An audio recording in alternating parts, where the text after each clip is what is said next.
பார்க்குடம் காவடி பக்தர்கள் ஒரு பால் பரிவுடன் வழிபடும்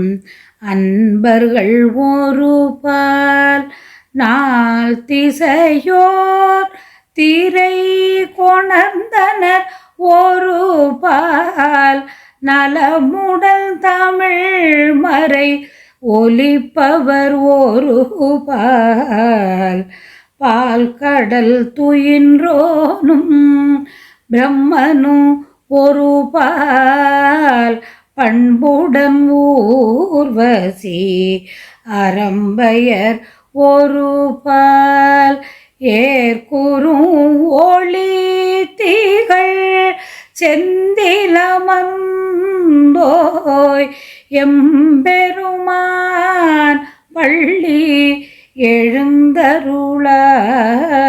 எழுந்தருளாயே.